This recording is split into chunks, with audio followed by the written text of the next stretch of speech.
guys. Welcome to the second season of the Advanced Practice Perspectives. I'm Trisha Williams. And I'm Toby O'Brien. This is a podcast created by advanced practice providers for advanced practice providers. Our goal is to provide you with education and inspiration. We will be chatting with pediatric experts on timely key topics and giving you an inside look at the various advanced practice roles at Children's Mercy. We are so glad that you're joining us today. So sit back, tune in, and let's get started. Today, we are pleased to have Jodi Shroba with us. She is an APRN in the allergy clinic, and she specializes in food allergies. Welcome to the podcast, Jodi. Thank you. I'm happy to be here today. We are so glad that you're here. Can you tell us and our listeners a little bit about yourself? Sure. So again, my name's Jodi. I am a nurse practitioner in the allergy clinic. I've been with Allergy for 14 years. And I love it. I've loved every minute of it. It was funny. I was hired as a new grad, and my collaborating physician was warned, new grads don't stick in their jobs for very long. And so the running joke in our department is 14 years later, it must not be very long because I'm still here and kicking. But I've loved Allergy. I worked at Children's while I was in grad school. Actually started my career at Children's, left for a little while, did some travel nursing so I could see the world, or the country, I guess we should say, and decided that, the grass isn't greener on the other side. So I came back home and went to grad school and then been in the allergy clinic ever since. I do help run our food allergy program, as well as I do allergy, asthma, and eczema as well. And then I also help with our Food Allergy Family Advisory Council, as well as I've held some national positions in some of our allergy organizations throughout the years. Wonderful. Well, again, thank you so much for joining us and bringing your expertise. And today we are going to focus on the pediatric food allergies, but I'm hoping that you can help us and our listeners understand a little bit more about pediatric food allergies. Maybe we could talk about just how common they are, or if they're common, and what likely are the most common culprits, and maybe even why it seems like there's so many more kids than there used to be, say, like 30 years ago. Sure. So food allergies are definitely more common. I don't know, the age of our listeners out there, but I can tell you I'm a middle-aged woman, and when I was growing up, I had not met anyone with food allergies until I was in college. And my roommate in college whipped out her EpiPen, and she said, "Do you know how to use this?" And I said, "No, we haven't had that lesson yet in nursing school." So she had to teach me how to use an EpiPen. And that was my first experience with a food allergy. So, they say there's about 15 million Americans with food allergies. And of that, about 8 million are kids. If you want to break that down into numbers that sound more normal, if you had a classroom of 25 kids, 2 kids in every classroom are going to have a food allergy. So extremely common. I have 2 kids at home. They do not have food allergies, but they knew what a food allergy was probably by the time they were 3 and they were in preschool.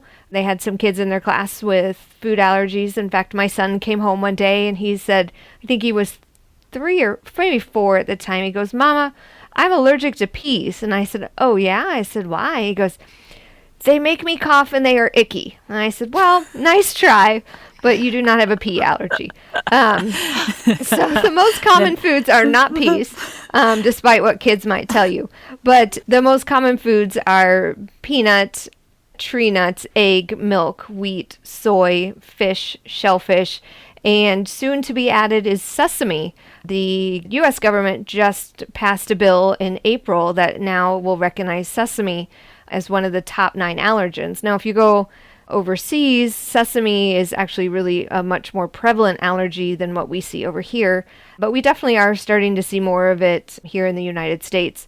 Of those allergies, egg, milk, wheat, soy tend to be the 4 that are the most outgrown, with fish and nuts tending to be more lifelong allergies. And interesting, you can even develop fish and nut allergies well into adulthood, even after a lifetime of tolerance. Why do we have so many more food allergies? I think we're more aware is the first thing. I think they existed before, but we didn't really know what it was. And so I think that's part of the reason. If we knew why there were so many food allergies, then I would be out of a job because then we would know how to cure them. So for now, we have a lot of theories that we try to use as the reason why. The one that I think probably, I don't know, I probably claim the most is kind of the hygiene theory, that we are just too clean. We use a lot of cleaning products. We use a lot of hand sanitizer. We use a lot of soap. We use a lot of chemicals, and we just live in too clean of an environment. So, the immune system is an amazing thing, and part of its job is it's supposed to fight. And if we clean our environment, then it has nothing to fight. And so then it starts attacking things that are normal and things that it shouldn't be attacking. So that's the theory I like to go with. There are some theories that, with infants, there's an immature gut, which can cause some leaking out into the cells, which can cause you to become allergic to things. But I like to go with the hygiene theory is probably number one on my list.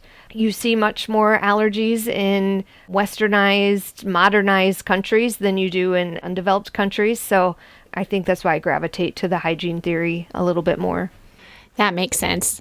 Jodi, that is a funny story about your son. I know my kids have shared that same sort of concern for food allergies when it was just that they didn't want to eat anything. So thanks for sharing that story.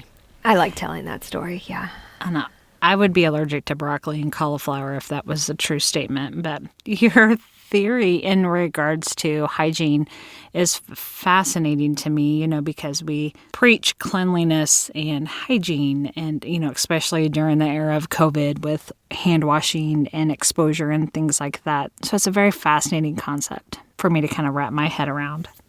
And, you could kind of also put that towards allergies too. We have way more just environmental allergies. Again, I will never disclose my age on a podcast, but when I was a kid, we drank from the hose outside. Mm-hmm. We came in, we were dirty, and mm-hmm. Even now, I won't let my kids drink out of a hose. Oh, forget it. I'm oh, that's disgusting. But, mm-hmm. I think there is a difference in how I think some of us grew up, and the difference is I don't think we see quite as many allergies as we do in the younger kids.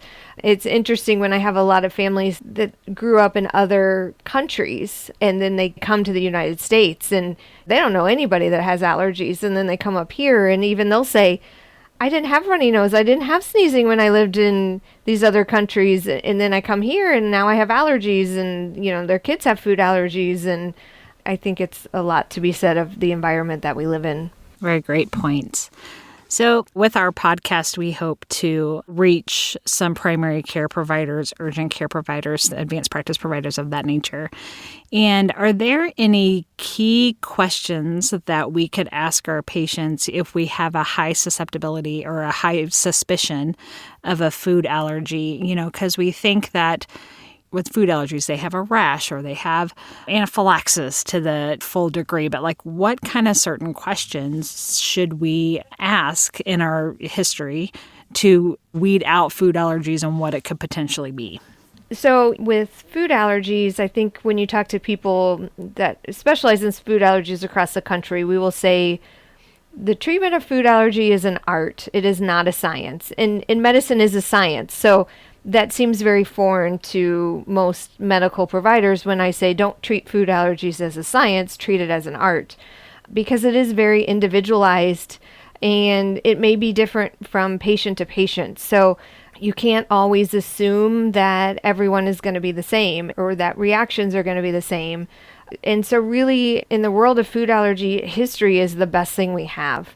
It's important, again, the obvious question is, what food is of concern? What are the symptoms that happen with that food? How often do they happen? And do they happen every time?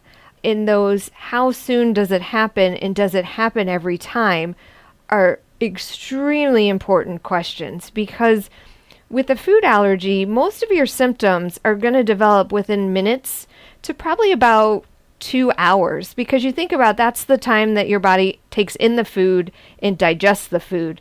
So when someone comes in and they said, I think I'm allergic to shrimp, and I say, okay, what happens when you eat shrimp? And they say, well, I went to a restaurant, I had shrimp poppers, and the next day I woke up in a rash.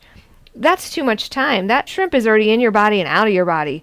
So timing is important. If they say, Yes, I went out to dinner, I ate a shrimp, and within 10 minutes I was covered in hives. Okay, that's going to raise my suspicion level way more than the person that says the next day I had a problem. We often have families come in and they're concerned that their eczema is caused by food. And I'll say, well, kind of tell me a little bit about it. And they're like, well, we think we're allergic to milk. And I'm like, okay. And I said, do you notice any immediate symptoms when you drink milk? No, but my eczema flares up 4 days later.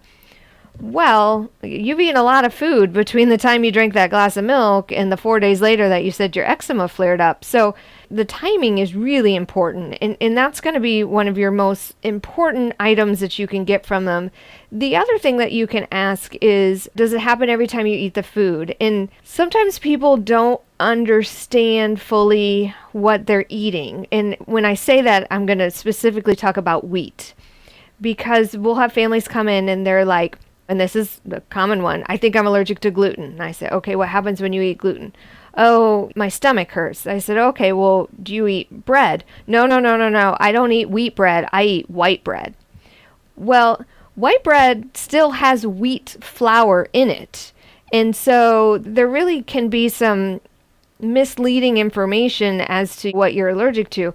If you're eating white bread, then you don't have a wheat allergy. Although wheat is not in the title, it still has wheat flour. And so that's a misconception that a lot of families have, is bread still has wheat in it. We have families that say, my kid can't drink milk. Every time he drinks milk, he has this. And so then we kind of talk about what else is in their diet. Well, but they're eating cheese and mac and cheese. And, then I'll say, when you make your mac and cheese, do you put milk in it? Yes. Okay, so now we're talking about you're using cheese powder and you're putting milk in it.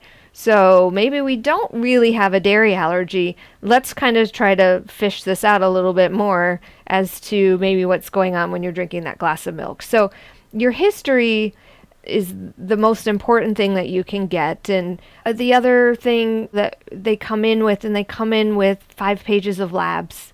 And they say, I went to my doctor, I was concerned about this, and so they drew all this blood, and now they told me I'm allergic to everything. We go through the list, and I'll say, well, do you eat bread? Yes. Okay, well, then you're not allergic to wheat. They'll say, he drinks 4 glasses of milk a day. Well, then you're definitely not allergic to milk. So the history is really important, because the history is going to drive where you go next.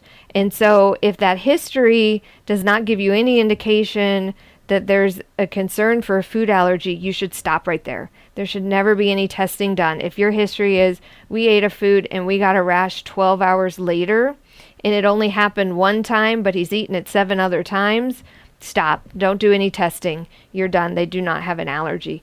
And so that's why I said the history is really important, of how often, what are they eating, and how quickly do they have symptoms. And those are really kind of your 3 kind of most important questions. And what are the symptoms that they can present with? Like I heard you say upset stomach, rash. Are there other things that could be an alarm or a symptom within that time frame? Sure. So the common symptoms that you usually see with a food allergy, well, not always, but about 90% of food reactions will involve the skin. And that typically is going to be hives and or swelling. And so those are really your common signs you're going to see from skin. Now, yes, you may have a rash, but hives is going to perk my ears a little bit more than, say, a rash. The other symptoms that you may see: coughing, wheezing, vomiting, diarrhea. They may start saying that their throat feels tight. They may start sounding very hoarse. And if they start sounding very hoarse, like they're losing their voice, that is a huge red flag. That is someone that needs emergency attention yesterday, because that means there actually really is throat swelling. If they have that cough, that kind of like hacking cough, like they're trying to get something out, again, very concerning symptom. People will often say that their throat feels tight. And that can be really hard, because if you are anxious, you can also tighten those vocal cords, and it's going to feel like it's tight in your airway, but you may not actually have that swelling of the airway. And speaking to 2 ENT providers, you guys know that, swelling of the airway you're going to sound different, and that tightness can just be that kind of fight or flight of that anxiety of something maybe happening to me. So there is a real difference. And families will come into me and they'll say, well, we had throat swelling. And I'll say, did someone look down your throat? And they'll be like, no. And I said, well, explain your throat swelling. And they're like, well, it just felt really tight. And I'll say, did the voice change? Did you become hoarse? Did you start drooling? Did you have a hacking cough, like something was stuck there? And when they say no, then we kind of start talking about those anxiety symptoms as well. The number one thing that is not a food allergy symptom is constipation. So if they ever say to you, I eat this food and I'm constipated, that is not a symptom of a food allergy. Remember, when your body doesn't like something, it's going to try to get it out as fast as possible. If it's getting stuck in there, that is never a food allergy, and I can refer you to some really good GI providers. So it's called the Brick Clinic. The Brick Clinic, exactly. So I always tell families, I was like, if it's getting stuck, it's definitely not a food allergy, because food allergy is going to come out fast. I thought maybe you would say nasal congestion. I think in the ENT world, we get a ton of that. Like, oh, I think they're allergic to milk because they have a lot of nasal congestion. So I really try to talk to my families about, that's not necessarily a symptom. Kids get 7 to 11 colds a year, those kinds of conversations. But they're kind of difficult conversations to have with them to try to steer them away with that not being our specialty. But for sure, I will say nasal drainage and sneezing will be big ones. And again, that same thing, like their body's trying to get it out as fast as possible. So, we had one child that we were doing a oral challenge in our clinic. We thought that they had outgrown the food, and he actually reacted in clinic. This kid had snot rockets I have never seen copious amounts of snot come out of anybody. And I used to take care of RSV babies. Those babies had nothing on this kid. The amount of mucus that was coming out of this child's nose was crazy. And he sneezed, I think, 12 times in a row. So again, same thing with the nose. If it's getting stuck up there, not a food allergy. If it's coming out in copious amounts after you eat the food, then maybe we need to evaluate that. So would it still be in that same time frame though? That immediate to 2 hours after? Yes. Perfect. And what is the difference between like an intolerance versus an allergy? I'm just curious because I'll hear people say like, I'm intolerant to dairy. Could you talk about that a little bit? Yeah. So when we talk about the word allergy, just really kind of in general, when you come to my clinic, we're talking about that your immune system has become involved. And so a lot of times when I give food allergy presentations, I like to show a giant golf umbrella because when people use food allergies very loosely, and so we say a lot of terms fall under that umbrella, but then you really kind of have to cut it down the middle. And again, is your immune system involved or not involved? If your immune system is involved, then you're talking a food allergy. When your immune system is not involved, then you're talking about your intolerance. Intolerances historically have been GI symptoms. So lactose intolerance, when you can't break down the sugar in the milk and you get a lot of gas and bloating and GI pain. Some people have a gluten intolerance. Again, it's going to be that bloating, constipation, upset stomach, where the allergy, your immune system has been activated saying, this is something that can cause severe harm to me.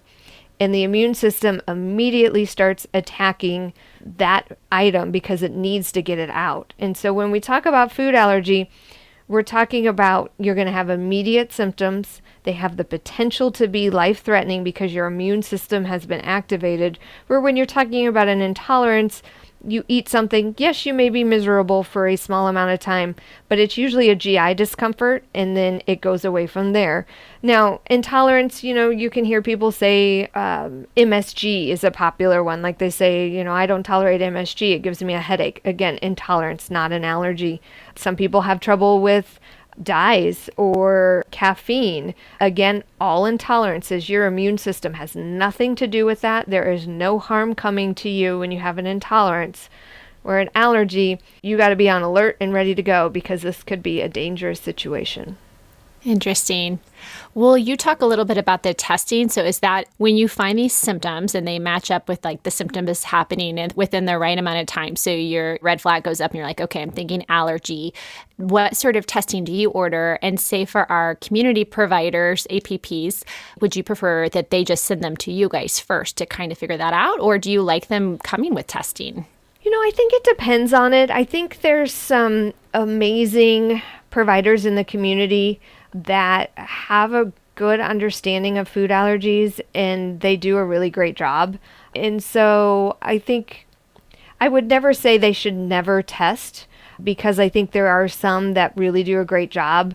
I will caution, if as a community provider, if you are fishing, don't test. Just don't. Send them to us. Don't do it. But, the child that comes in to the primary care's office and, mom fed them peanuts, they broke out in hives, they started wheezing, they had to go to the emergency room, they got treatment, they follow up with their primary care draws a peanut level, totally appropriate, excellent management of care. Now that same child comes in with a peanut allergy and a food panel is drawn that's looking at milk, eggs, wheat, soy, peanuts, all these other foods, when the only food that was in question was peanut, should never have been done. So your testing should be driven by what the symptoms that the patient's presenting with. So if they tell me that they're drinking milk every single day, you should never draw a milk level.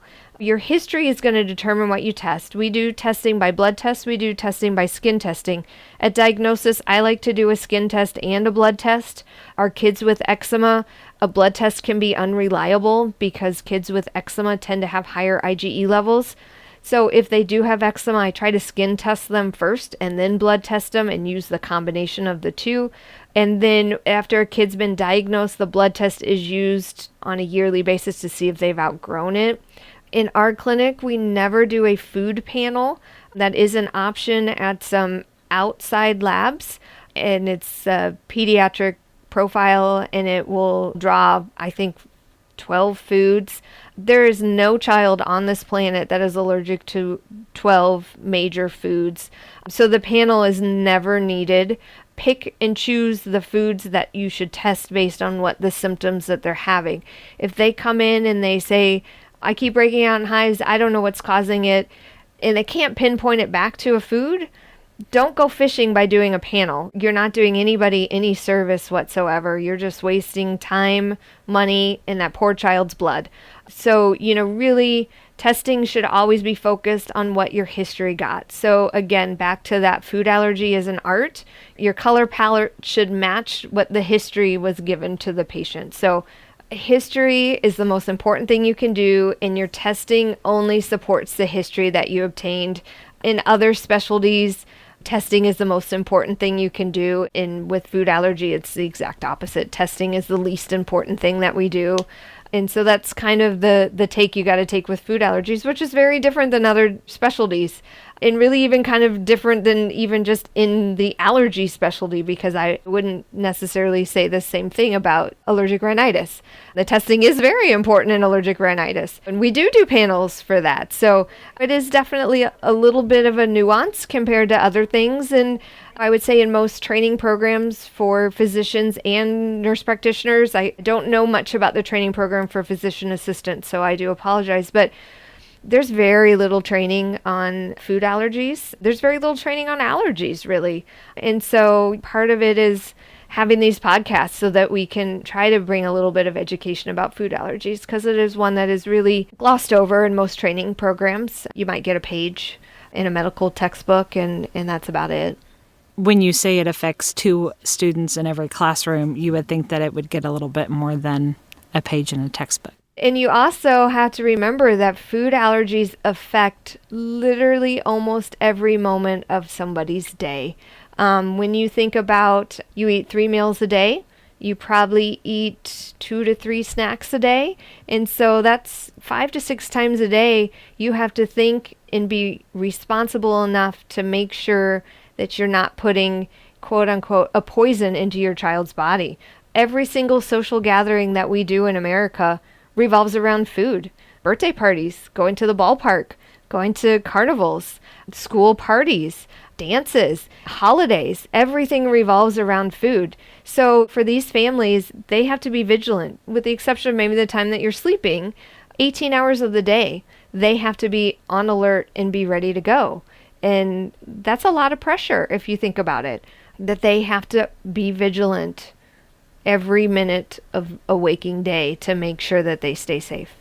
I think that's really true. One of my daughters had a friend over with several anaphylactic allergies, and I followed her around. I mean, I just felt so much pressure, her even being at my house. I was like, I can't imagine being her mom, like my friends that have kids with allergies. I think they're amazing because they really, like you said, they're on guard all the time. And they tell me they get used to it, and that's sort of their life, and they know how to manage it. Then the children know how to manage it. But I was constantly kind of making sure I'm like, are you okay? Even if she wasn't eating anything. I think she was like, can you leave me alone now?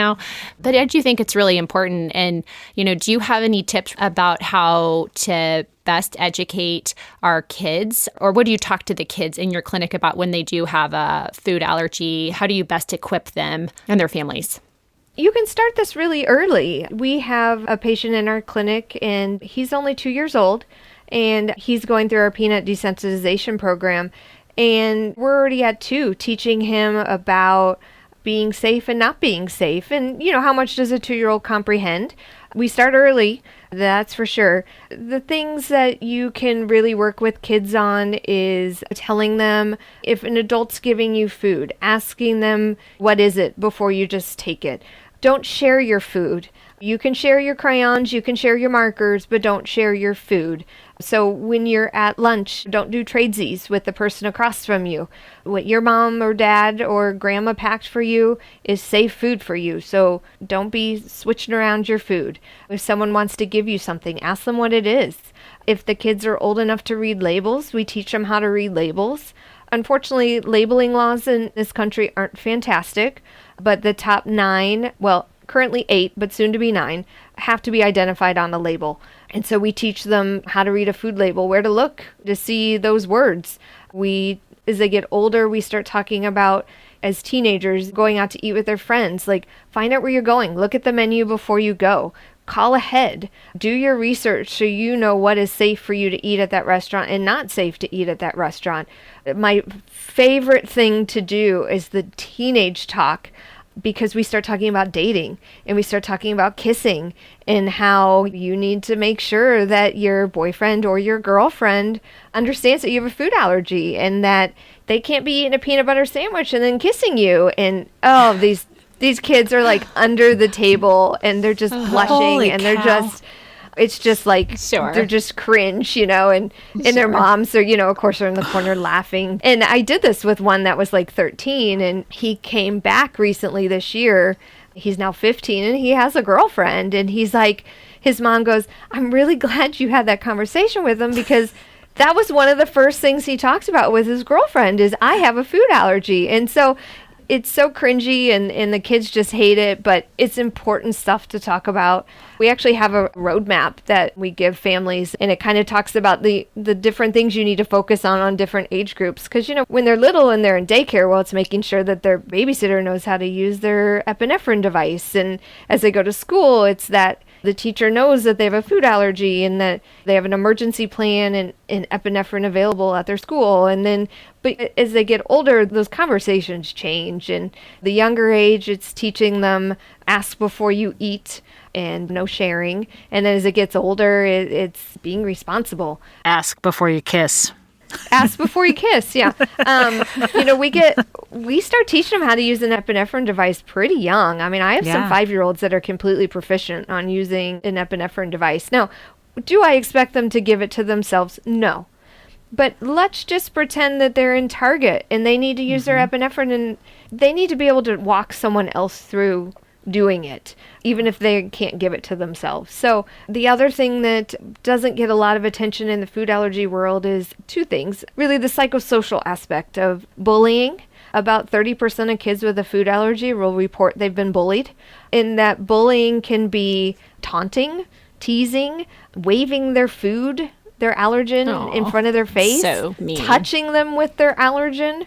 And so kids can be cruel. Sometimes just education of your classmates is helpful for that. And then the anxiety. Anxiety in our food allergic kids is huge, and sadly enough, I don't think we have enough mental health providers to help all of our kids that have varying conditions, but we do know that quality of life for kids with food allergies tends to be lower than those with other chronic diseases. It's important that we normalize having a food allergy, making them realize they can do everything that their friends do. They just have to take a few extra steps. That's really the key. These kids aren't different. They just have to read a few more things than other kids have to do, but they can still go to ballparks. They can still fly on airplanes. They don't have to sit at separate tables at school.